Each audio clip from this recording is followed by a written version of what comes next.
میخوں کے اس کے اندر ٹھونس دیے، لگا دیے تو زمین ساکن ہو گئی۔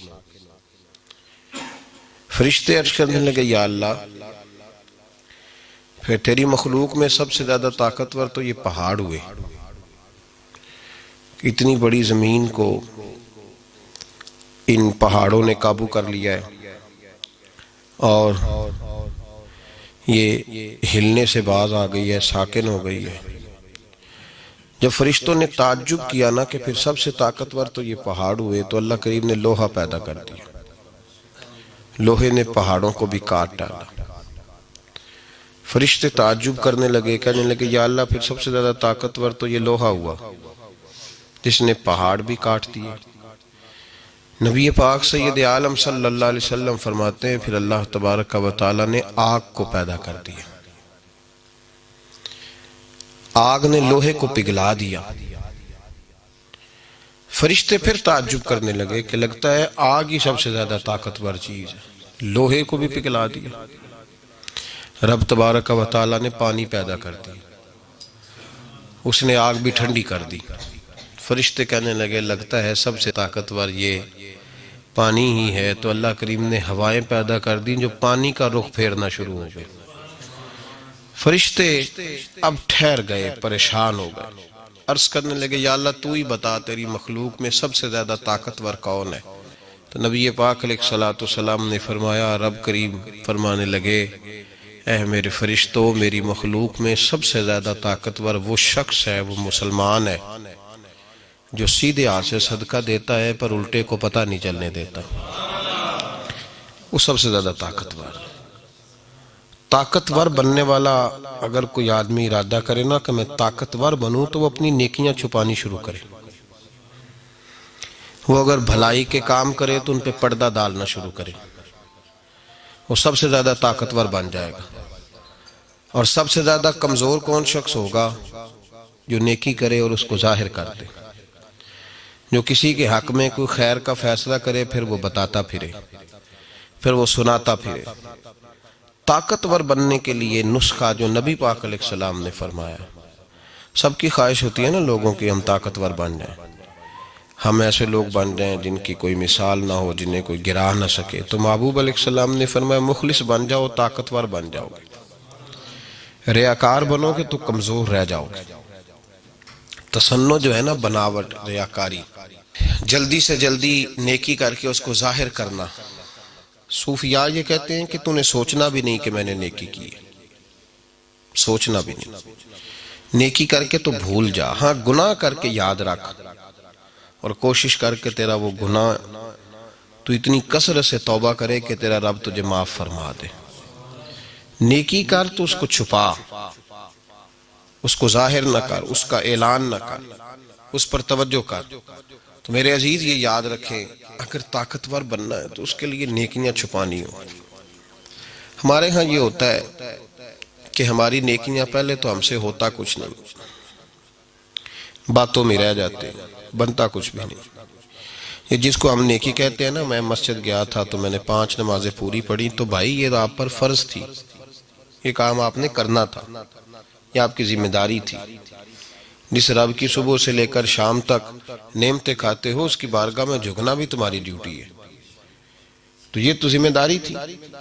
تو اس کو نیکی سمجھ کے بیان کرنا، جی بڑا پرہیزگار آدمی ہے، بڑا خیر والا آدمی ہے، جی بڑی بات، میں نے کبھی نماز نہیں چھوڑی، تو یہ تو تیری ذمہ داری ہے، یہ تو نے کرنی تھی۔ امام غزالی رحمت اللہ تعالیٰ نے لکھا ہے کہ ایک دفعہ اللہ تبارک و تعالیٰ نے حضرت موسیٰ کلیم اللہ علیہ السلام سے پوچھا تھا، موسیٰ میرے لیے بھی کبھی کوئی کام کیا؟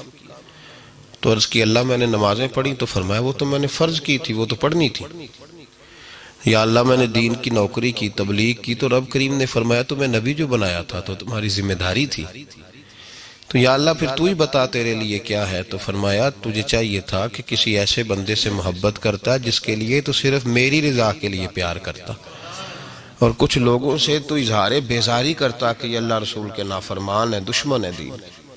پہلی بات تو یہ کہ نیکی کرنے ہم سے بن نہیں پڑتی، اور اگر کبھی ہو جاتی ہے تو ضائع ہو جاتی ہے۔ جب بتا دیا، جب دکھلا دیا، جب سنا دیا، جب تذکرہ کر دیا، نیکی ایک ذخیرہ ہے، اور یہ وہ والا ذخیرہ ہے کہ جب تک اس پر لوگوں کی نظر نہیں پڑے گی یہ محفوظ رہے گی، اور جب نظر پڑ جائے گی پھر یہ محفوظ نہیں رہے گی۔ دیکھیں نا، ہمارے پاس جو مال ہم نے تھوڑا سا رکھا ہوتا ہے بچا کر مشکلات کے لیے، لوگ اپنی اولادوں سے بھی محفوظ رکھتے ہیں، سائیڈ پہ رکھتے ہیں، لوگوں کو پتہ نہ چلے، پتہ چل جائے تو لوگ مطالبہ کرتے ہیں۔ دنیا کا مال لوگ تھوڑا سا سائیڈ پہ رکھتے ہیں کہ نظر پڑ گئی تو ضائع ہو جائے، تو دین کا مال کیوں ظاہر کرتے ہو، کیوں لوگوں کو بتلاتے ہو؟ پہلی بات تو یہ کہ نیکی کریں، نیکی کو کبھی چھوٹا نہ سمجھے۔ فَمَن يَعْمَلْ مِثْقَالَ ذَرَّةٍ خَيْرًا يَرَهُ، اللہ فرماتے ہیں تو ذرے کے برابر بھی اگر نیکی کرے گا تو قیامت میں وہ نیکی تیرا رب تجھے دکھائے گا۔ اس چھوٹی سی بھی نیکی کو حقیر نہ سمجھے۔ جی ہاں، جہاں دیکھیں نا حضور نے فرمایا کچھ نہیں کر سکتا تو کسی سے مسکرا کے بات ہی کر، اللہ تجھے صدقے کا ثواب عطا فرمائے گا۔ پہلی بات تو یہ کہ نیکی کو حقیر نہ سمجھے۔ بہت ساری نیکیاں، بھئی ایک بندہ بیمار ہو گیا، اس کی تیمارداری کرنی ہے، لوگ بڑا چھوٹا سا کام سمجھتے ہیں نا، بڑا چھوٹا سا کام ہے نا۔ ایسے گزر رہے تھے، گجرا والا جانا تھا تو رستے میں کوئی ایک دو مریض تھے تو تیمارداری کر لی، خبر گیری کر لی، بڑا چھوٹا سا کام ہے نا۔ لیکن میرے نبی پاک علیہ الصلوۃ والسلام نے ارشاد فرمایا یہ اتنی بڑی نیکی ہے، جب تو کسی بیمار کی تیمارداری کرنے جائے تو یوں سمجھ لے کہ اللہ کی رحمت کا دریا بہہ رہا تھا تو اس میں غوطہ لگا کے آیا۔ اتنی بڑی نیکی ہم نے تو بڑا معمولی سی بات سمجھی ہوئی تھی، یعنی غوطہ ہی لگ گیا، یعنی کانوں کے اوپر تک، بالوں کے اوپر تک اور پیروں کے نیچے تک رحمت ہی رحمت حاصل ہو گئی۔ تو پہلی بات تو یہ کہ نیکیاں ہاتھ سے جانے نہ دیں۔ جس حد تک صحابہ لالچی تھے، اولیاء اللہ لالچی تھے، کس بات کے؟ نیکیوں کے، نیکیوں کے لالچی تھے، کوئی نیکی جانے نہیں دیتے تھے، کہتے تھے کوئی خیر کا کام میرے ہاتھ سے رہ نہ جائے۔ نبی پاک علیہ السلام نے ارشاد فرمایا جب تو جنازہ پڑھنے جاتا ہے تو اگر تو جنازہ پڑھ کے آ جائے تو تجھے 1 قرات اجر ملے گا، اور اگر تو دفن میں بھی شریک ہو تو اللہ 2 قرات اجر عطا کرے گا۔ تو صحابہ نے کہا حضور یہ قرات کیا ہے؟ تو کلومیٹروں پہ پھیلا ہوا ہے احد پہاڑ۔ نبی پاک علیہ السلام نے فرمایا جتنا یہ احد پہاڑ لمبا ہے اتنا 1 قرات ہوتا ہے۔ اتنی بڑی گٹھڑی اللہ نیکیوں کی دے گا۔ اب اردو میں گٹھڑی ہے، پنجابی سوکھے رانگے، ایڈی پانڈ دے گا اللہ نیکیوں۔ ہم نے اب جنازہ، بھئی کیوں نہیں پڑھا جنازہ؟ کیا مصروفیت؟ نیکی کو چھوٹا سمجھ لیا۔ نیکی کو کبھی حقیر نہ سمجھے، نہ کبھی گناہ کو چھوٹا سمجھے۔ اعلیٰ حضرت فاضل بریلوی رحمت اللہ تعالیٰ علیہ سے کسی نے کہا حضور صغیرہ اور کبیرہ گناہ کیا ہوتا ہے؟ فرمانے لگے گناہ تو گناہ ہی ہوتا ہے۔ چلیں شریعت نے اس کے 2 درجے بیان کر دیے، لیکن فرمایا یہ نہ سمجھو کہ گناہ ہو رہا ہے، یہ سمجھو نافرمانی کس کی ہو رہی ہے۔ جس کی نافرمانی ہو رہی ہے وہ بہت بڑا ہے۔ اور آپ نے لکھا ہے کہ جو منافق ہوتا ہے وہ گناہ کو ہلکا جانتا ہے، کہتے کیا ہو گیا، کیا بات ہو گئی، ذرا میں نے کسی بندے کا دل ہی توڑا ہے نا، ذرا ترش بات ہی کی ہے نا، ذرا تھوڑی سی بھبتی کسی ہے نا۔ اور اگر مومن ناراض ہو گیا، نہ نیکی کو چھوٹا جانو اور نہ گناہ کو۔ اگر مومن ناراض ہو گیا، بھبتی تو کسی تھی، ذرا تھوڑا سا طنز ہی کیا تھا، حضور نے فرمایا من اذا مسلمن فقد اذانی، جس نے میرے مسلمان کو تکلیف دی اس نے مجھے تکلیف دی، اور جس نے مجھے تکلیف دی اس نے میرے رب کو تکلیف دی۔ تو نے وہ جو چھوٹا سا کام سمجھا تھا وہ تو بہت بڑا ہو گیا، بہت بڑا ہو گیا۔ اس لیے امام غزالی رحمت اللہ علیہ فرمایا کرتے تھے بعض لوگوں کا گناہ تو صغیرہ ہوتا ہی نہیں، بعض لوگوں کا گناہ صغیرہ ہوتا ہی نہیں۔ فرماتے ہیں جب کوئی کسی جگہ پہ منصب پہ فائز ہو تو اس کا گناہ صغیرہ نہیں رہتا، والد کا اور دادے کا گناہ صغیرہ نہیں، اس لیے کہ اس کے بچے پاس تھے، پوتے پاس تھے، نواسے پاس تھے، انہیں سیکھنا تھا۔ اور پھر امام غزالی فرماتے ہیں عالم کا گناہ صغیرہ ہوتا ہی نہیں، اس کی چھوٹی سی غلطی بھی کبیرہ ہی لکھی جاتی ہے۔ اس کو تو پتا تھا، اس کو تو خبر تھی، تو جانتا تھا، تجھے تو باریکیوں کا پتا تھا، شعور کی دولت، اس کا چھوٹا گناہ بھی بڑا لکھا جاتا ہے۔ اسی لیے تو نبی پاک صلی اللہ علیہ وسلم نے فرمایا قیامت میں جس آدمی کو سب سے پہلے دوزخ میں ڈالا جائے گا اور جس کو دوزخ کا ایندھن بنایا جائے گا وہ عالم ہوگا، اسے ایندھن بنا، جانتا تھا، پتا تھا اتنے سینے چھوڑ کے تیرے سینے میں دین کا علم دیا، تو نے خبر ہی نہیں کی، تو نے توجہ ہی نہیں کی، انہیں توجہ ہی نہیں کی کہ تجھے اللہ نے شعور دیا۔ چھوٹی چھوٹی غلطیاں کیوں کی؟ تیری ذمہ داری زیادہ تھی۔ پھر اعلیٰ حضرت فرماتے ہیں مفت پالا تھا، کبھی کام کی عادت نہ پڑی، اب عمل پوچھتے ہائے نکمہ تیرا، اور پھر عرض کرتے رضا سے تو کیا حساب لے گا؟ رضا بھی کسی حساب میں۔ پہلی بات یہ ہے کہ نیکی کو حقیر نہیں سمجھیں، نیکی کو نیکی سمجھیں، چھوٹی نہ جانیں۔ اسلام نے نیکی کو اتنی وسعت دے دی کہ فرمایا تو کسی بوڑھے کو اگر سڑک بھی پار کرا دے گا تو اللہ تجھے پھر بھی صدقے کا ثواب عطا فرمائے گا۔ نیکی کو نیکی سمجھ کے کریں، پھر نیکی کو چھپائیں، اس کو ظاہر نہیں کریں، اس کو چھپائیں۔ جب نیکی ظاہر ہو جاتی ہے نا تو پھر وہ نبی پاک علیہ السلام نے فرمایا بہت بڑے بڑے نیکوکار اس کی بارگاہ میں آئیں گے۔ نیکوکار بڑے بڑے جن کے جلسے ہوئے، جن کی بڑی شہرتیں ہوئی، لوگوں نے انہیں بڑا کچھ سمجھا اور بڑے ان کے تذکرے ہوئے، اور وہ بھی ذکر کرتے رہے کہ فلاں بھی ملا تھا میری تعریف کر رہا تھا، فلاں بھی ملا تھا۔ تو فرمایا وہ جب اللہ کی بارگاہ میں جائیں گے تو ان کے پاس پہاڑ ہوں گے نیکیوں کے، تو اللہ فرمائے گا جاؤ اس سے جا کے اجر لو جس کو دکھانے کے لیے نیکی کرتی، میرے لیے تو کی نہیں، لوگوں کے لیے کرتے رہے۔ تو نیکی ضائع ہو جاتی ہے جب اس کا دکھاوا ہوتا ہے۔ طاقتور مومن وہ ہوتا ہے جس کے اندر اخلاص ہوتا ہے، جس کی نیکیاں چھپی ہوئی ہوتی ہیں۔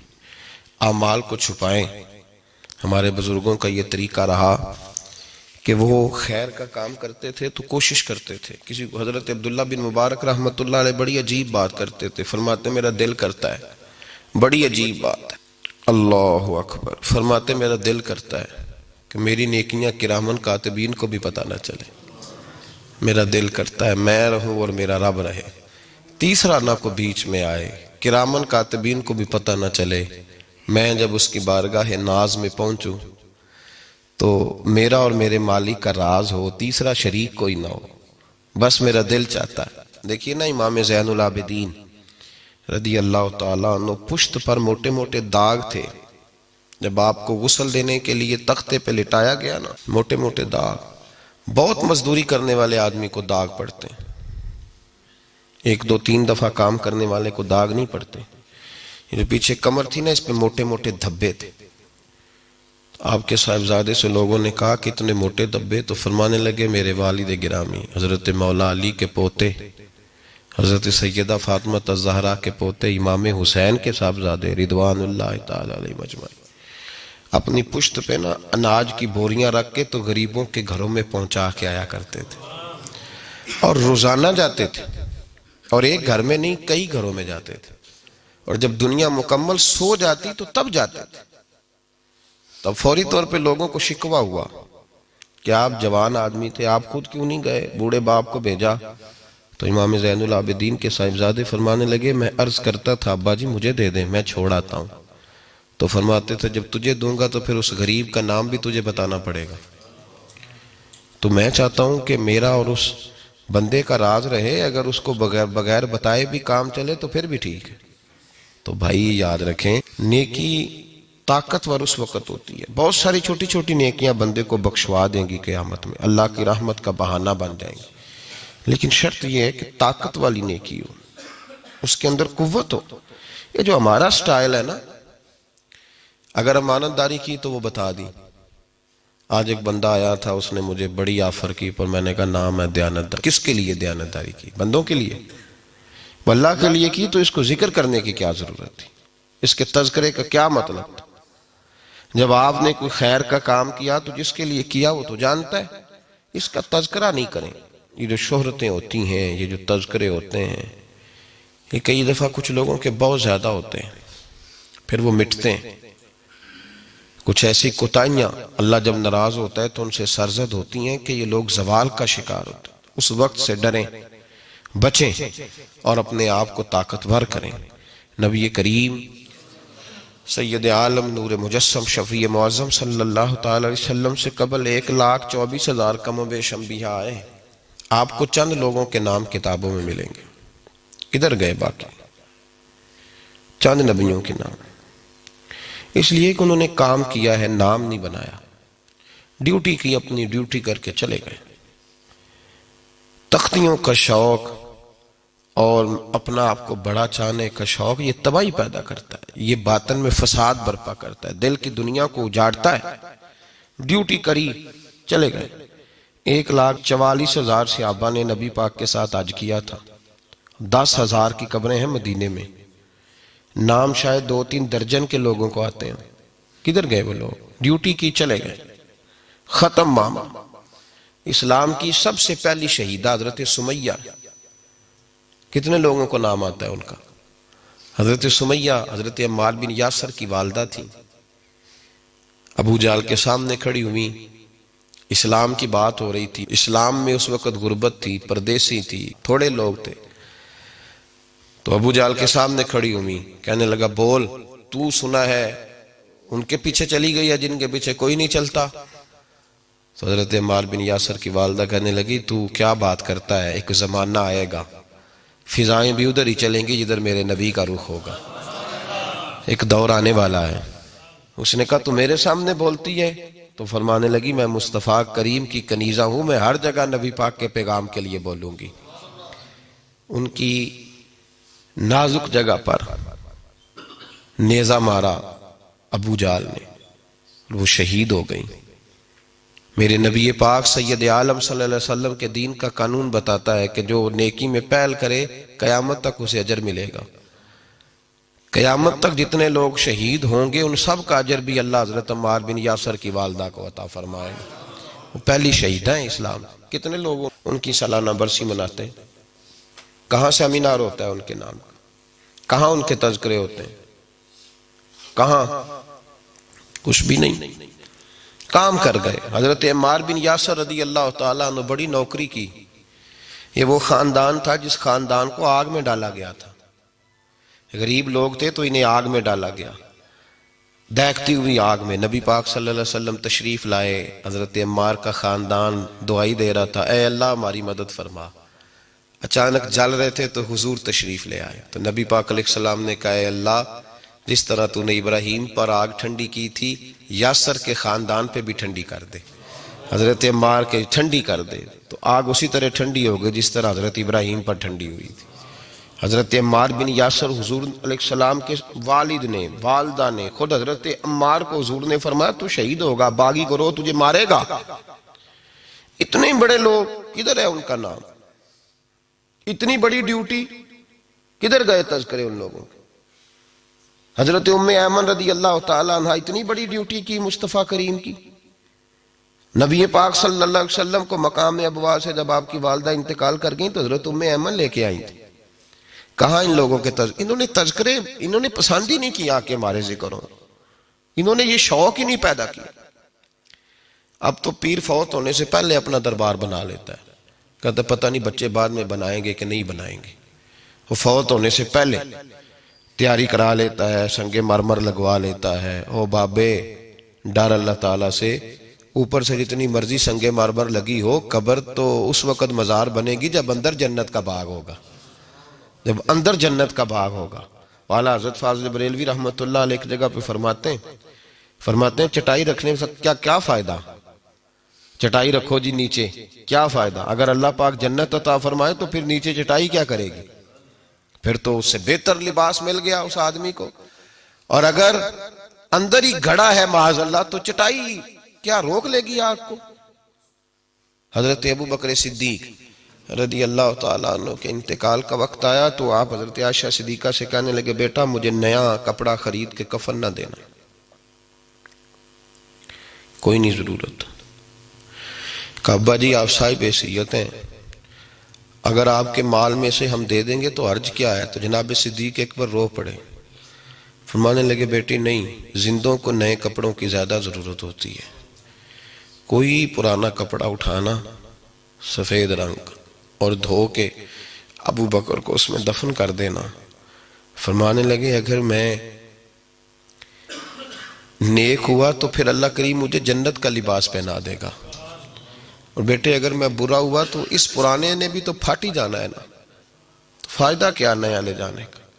تو بھائی تو یہ پیدا کر کہ نیکی ایسی ہو جو تیرے لیے کام آ سکے. ایسی لولی لنگڑی نیکی نہ کر جو اس کی اپنی ٹانگیں نہ ہو، وہ چل ہی نہ سکے تو تجھے کیسے آگے لے کر کے جائے گی. ایسی نیکیاں کریں جو طاقتور ہوں، ایسی نیکیاں کریں جو ہمت والی ہوں، ایسی نیکیاں کریں جن کے اندر توانائی ہو، قوت ہو. ایسی نیکی نہیں کریں کہ جو نیکی جو ہے وہ بالکل اثر ہی نہ رکھتی ہو. اس لیے میں دیکھ رہا ہوں بہت سارے لوگ کچھ خیر کا کام کرتے ہیں لیکن وہ بتانا بڑا ضروری سمجھتے ہیں. کیا ضرورت تھی ذکر کرنے کی؟ حاجت کیا تھی؟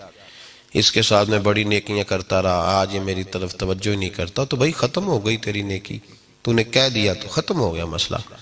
تو کیوں ایسے کرتا ہے؟ بھائی شہرت، آگے ہونا اور ذکر کرنا یہ چیزوں کو ضائع کرتا ہے. طاقتور بننا چاہتے ہو تو پیچھے پیچھے رہنا شروع کر دو. طاقتور بننا چاہتے ہو تو چپ کر جاؤ، خاموشی اختیار کرو. جیتنا چاہتے ہو تو ہارنا سیکھو. دنیا کے اندر اگر اٹھنا چاہتے ہو تو گرنے کا طریقہ سیکھو. یاد رکھو جن لوگوں کے پیر پھسلتے ہیں انہیں سمجھ آتی ہے کہ میں نے سنبھلنا کس طرح سے، اور جو لوگ ہارتے ہیں انہیں جیت کی لذت نصیب ہوتی ہے. اور اگر شوق ہے صرف آگے بڑھنے کا، جیتنے کا ہی، تو پھر تمہیں کیا پتا کہ جیتنے کی لذت کیا ہے. اس لیے کہ جو ہار کے جیتتا ہے اس کو پتا ہوتا ہے کہ کل میں کیا تھا اور آج میں کیا ہوں. جتن جتن ہر کوئی کھیڑے کدی ہارن کھیڑ فقیرہ، جتن جتن تے ہر کوئی کھیڑے تو کدی ہارن کھیڑ فقیرہ. جتن دا مل کوڈی پیندائی ہارن دا مل ہیرا.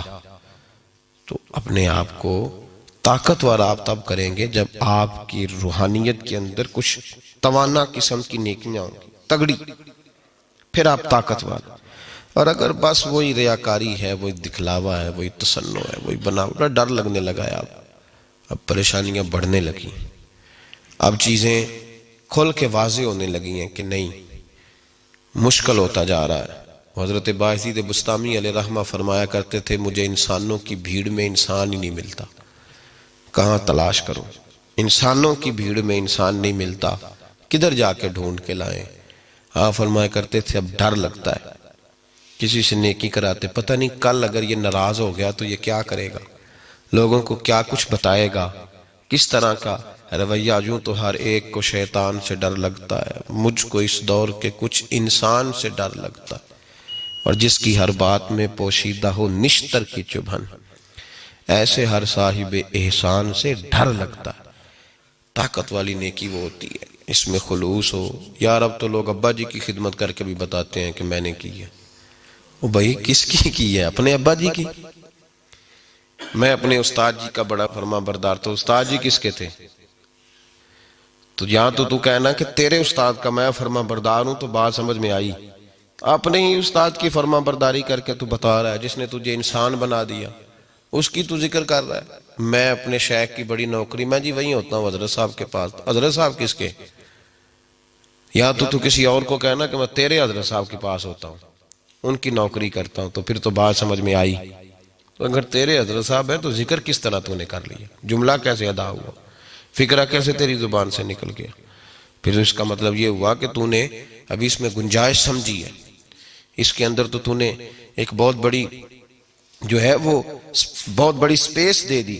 کیوں کوئی اور تھا تو میں نے بڑی نیکی کی، حالانکہ بنتا تیرا تھا پر میں جا کے ڈیوٹی کر آیا ہوں. بھائی جب تیرا ہی بنتا تھا تو نہیں جانا تھا، ذمہ داری تیری تھی. اس لیے اپنے اپنے حصے کی ڈیوٹی کریں، لیکن طاقت والی نیکی کریں، کمزور نیکی نہ کریں، کمزور نیکیاں نہ کریں. ہماری نیکیاں ہیں صحیح کچھ ٹوٹی پھوٹی پر کمزور بڑی ہیں، بالوں پر نہیں ہیں، خوبصورت نہیں ہیں.